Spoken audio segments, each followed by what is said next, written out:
Hey guys, welcome to day number 17. I keep losing count of 42 days of online business. Just so you guys know, the questions that I'm posting are ones that I got in the survey responses if you joined Action Academy. So if you joined Action Academy or you joined the Best of You waitlist, I had you fill out a survey and I've gotten over 1,000 responses in that survey.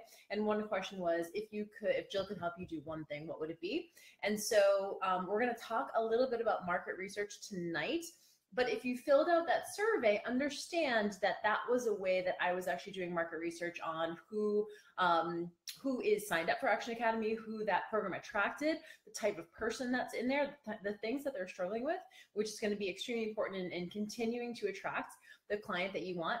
So I'm taking the questions literally verbatim out of that survey and putting them up on here. So these are how I'm actually getting the questions. So thank you guys for everyone who signed up for Action Academy. We have over 2,000 people in that course right now. And I got about 1,000 responses to the survey, which has been amazing market research for me, which takes me to tonight's question. Jill, how can I reach my desired clients and get them to put their trust in me for their fitness journey?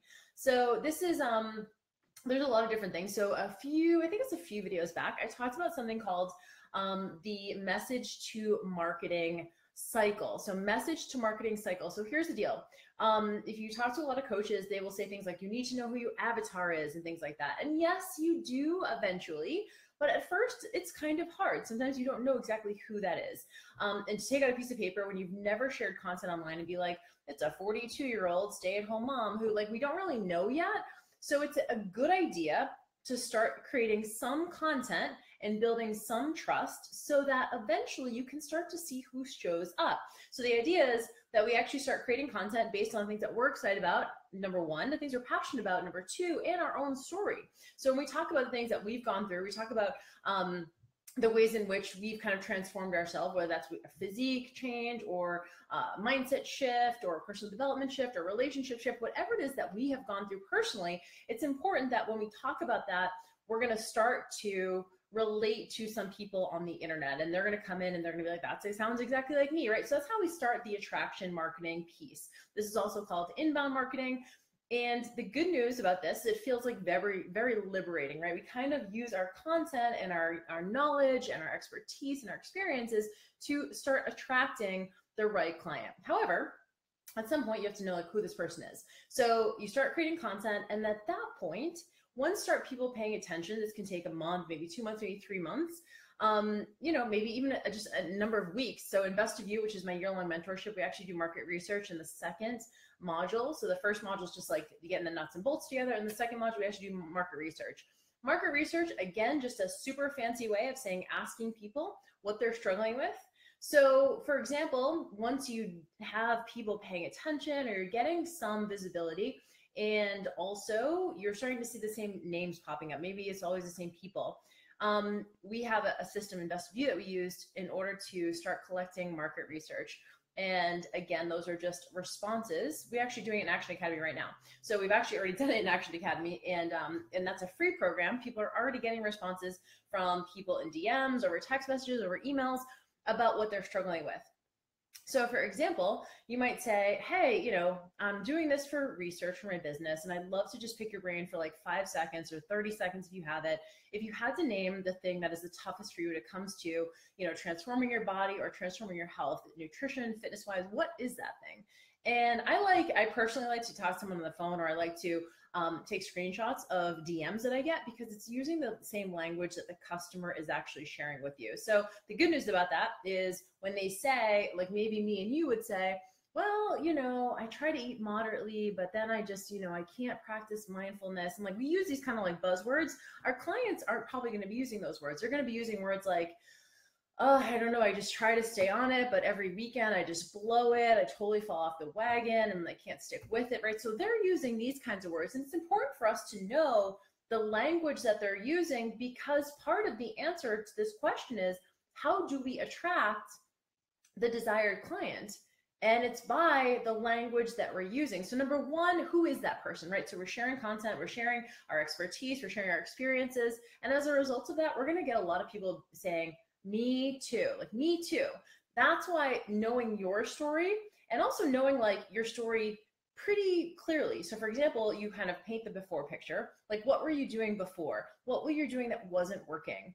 And then what was the moment, or I call this the turn, what was the turn moment that made you shift into doing something else? Was it a mindset shift? Was it a conversation you had with somebody? Is it was just you were super fed up with something? Is it just you had to file bankruptcy? Is it you had to, you just couldn't fit into a pair of pants that you loved? You saw a picture of yourself. Like we've kind of heard these kinds of things. So what was it for you? And I have actually several moments that I've talked about.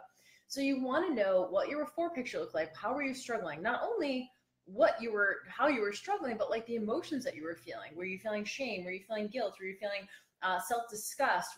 And then paint that picture extremely clearly. And when you do that, when you're very specific on that, the more specific you are, the more opportunities there are for a potential client to resonate. So you're sharing that before picture, you tell them about the turn, and then you also share the after picture. And when I say picture, I don't mean like actual physical body. I mean like, what is your life like now? After you had that moment of insight and clarity, and you switch something, you started doing something different. What was that thing? And so for you, you might say that that thing was hiring your first coach or hiring or like, investing in yourself. It might be that moment.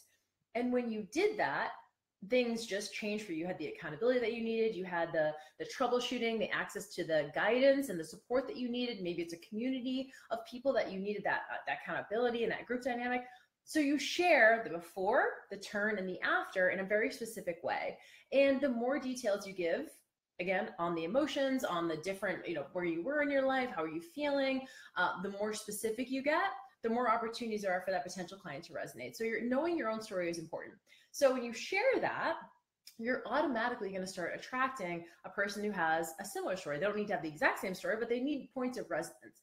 And those people are going to come in, and when they come in, that's when you start asking them about their struggles.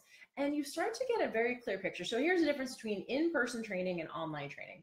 In-person training, you're kind of at the mercy of like who's at the gym, right? You work at a Gold's Gym in your town, and you're kind of at the mercy of whoever walks in the door. And you're like, I have this person who's a 19-year-old dude who wants to put on muscle, and I have this woman who's a menopausal woman who has osteopenia and just doesn't need to lift weights. Then I have this like 35-year-old executive who's super stressed out, and I have to get him to lose 30 pounds, right? So you have all these different demographics. So when you get into online space, you're gonna think, oh, I train everybody because look at my clientele.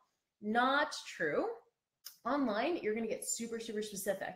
You get to actually choose and also attract a very specific demographic because there's just so many more people. You're not at the mercy of a local town or other trainers or whatever it is. You have the whole world to think about to be attracting clients. So you're going to be attracting a very specific person. So once people start coming in, you start going, okay, who are these people? And I'll give you a trick what I do. If I have someone who's constantly commenting, who's constantly interacting, who's reaching out me on DM, I will go to their profile on Facebook or Instagram and I'll really stalk them. I'll be like, who is this person? What age are they? Where do they live? What do they seem to do? Do they have a family? Are they busy? Do they work? Do they not work? Like, who exactly is this? What's their potential, disposable income like? Like, I'll actually look and go like, this is an ideal person. This person seems open. They seem ready. They seem committed.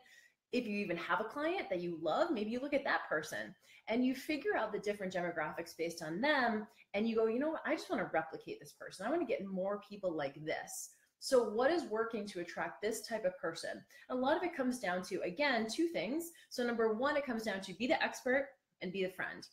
We've talked about this a lot already, right? Every time you're sharing, be the expert and be the friend. The reason why you have to be the friend is because people need resonance points. They need that relatability factor. So if they don't think that like Jill gets me, right? Jill doesn't really get me. She's never, had a bunch of kids, or she's never, struggled with her weight, or she's never, right? They need to feel like you have had experiences that they have had. So that's why we be the friend. The second is being the teacher.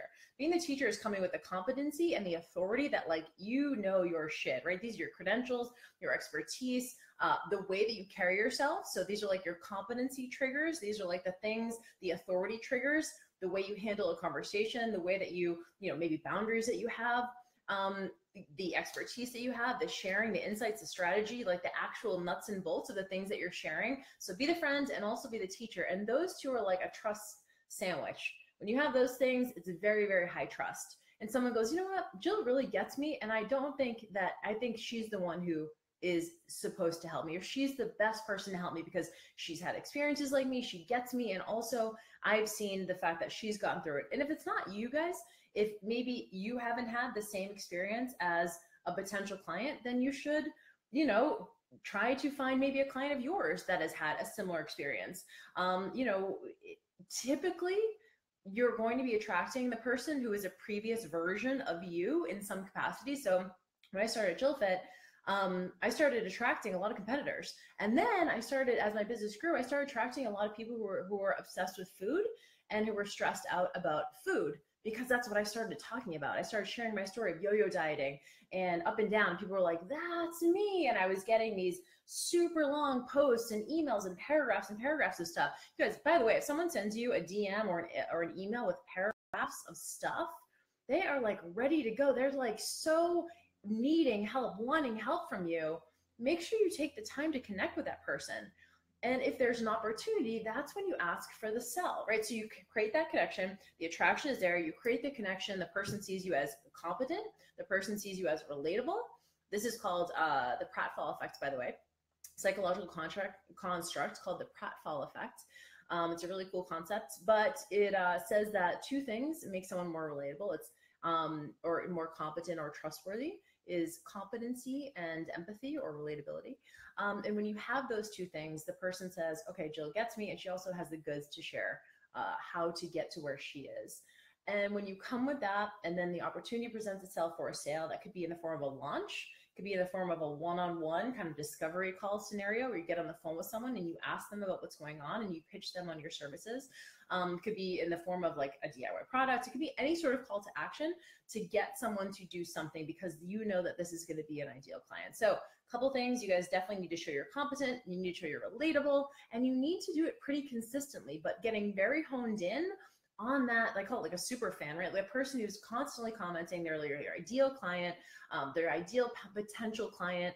Who is that person? Go to their Facebook page, go to their Instagram, stalk them. Who are they exactly? And write that down and go, how can I now attract more people like that? Through my stories, through my insights, through my strategies. And then once they're hooked in and that trust is built, you can just ask for the sale. Whether that's, again, in the form of a open and closed cart launch, an evergreen product, you put a sale in front of them, you get on the phone with them, you can ask them for a discovery call, etc. There's a whole bunch of different things when it comes to sales. But in order to attract your ideal client and get them to trust you, just remember that pratfall effect, competency plus relatability is a super high trust sandwich, which means that you have to tell your story. You have to tell your story a lot because people need a lot of resonance points. You need to tell them over and over and over again. It's probably going to feel like a broken record to you, but they need to see it over and over and over again.